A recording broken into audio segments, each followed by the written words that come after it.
Dear brothers and sisters in Christ, my name is Naveen Shekhar. I'm speaking to you right now from India, state Maharashtra, district Kolhapur, in a small town known as Sadar Bazar. Today we are going to start reading the book of Genesis, chapter 50.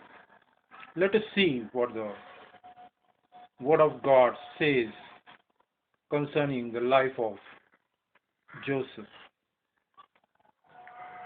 Then Joseph fell on his father's face and wept over him and kissed him. And Joseph commanded his servants, the physicians, to embalm his father. So the physicians emblemed Israel. 40 days were required for him, for such are the days required for those who are emblemed, and the Egyptians mourned for him 70 days. Now, when the days of his mourning were past, Joseph spoke to the household of Pharaoh, saying, If now I have found favor in your eyes, please speak in the hearing of Pharaoh, saying, My father made me swear, saying, Behold, I am dying in my grave, which I dug for myself in the land of Canaan. There you shall bury me now. Therefore, please let me go and bury my father, and I will come back. And Pharaoh said, Go up and bury your father, as he made you swear. So Joseph went up to bury his father, and with him went all the servants of Pharaoh, the elders of the house of and the elders of the land of Egypt, as well as all the house of Joseph, his brothers, and his father's house.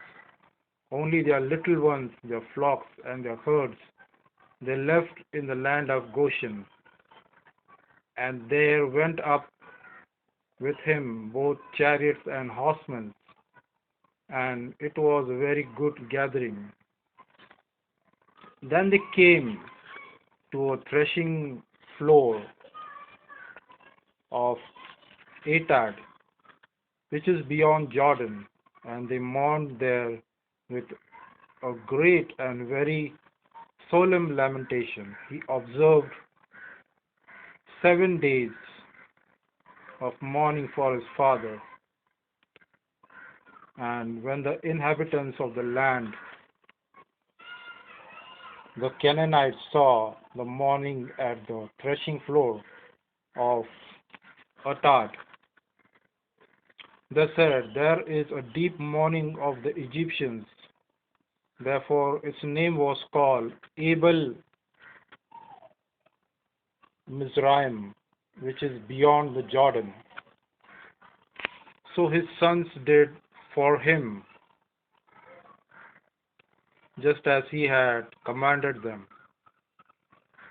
For his sons carried him to the land of Canaan and buried him in the cave of the field of Machpelah before Mamre, which Abram bought with the field of Ephron the Hittite as property for a burial place. And after he had buried his father, Joseph returned to Egypt, he and his brothers and all who went up with him to bury his father. When Joseph's brothers saw that their father was dead, they said, Perhaps Joseph will hate us and may actually repay us for all the evil which we did to him. So they sent messengers to Joseph, saying, Before your father died, he commanded, saying, Thus you shall say to Joseph, I beg you, please forgive the trespass of your brothers and their sins, for they did evil to you. Now please forgive the trespass of the servants of the God of your father. And Joseph wept when they spoke this thing to him. Joseph said to them, "Do not be afraid, for I am in the place of God. Sorry, for am I in the place of God? But as for you, you meant evil against me, but God meant it for good, in order to bring it about as it is this day, to save many people alive. Now therefore do not be afraid. I will provide for you and your little ones."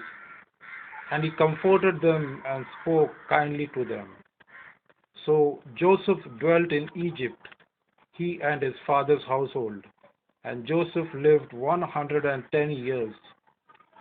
Joseph saw Ephraim's children to the third generation. The children of Machir, the son of Manasseh, were also brought up on Joseph's knees. And Joseph said to his brothers, "I am dying, but God will surely visit you and bring you out of this land to the land of which he swore to Abraham, to Isaac, and to Jacob." Then Joseph took an oath from the children of Israel, saying, "God will surely visit you, and you shall carry up my bones from here." So Joseph died, being 110 years old, and they embalmed him, and he was put in a coffin in Egypt.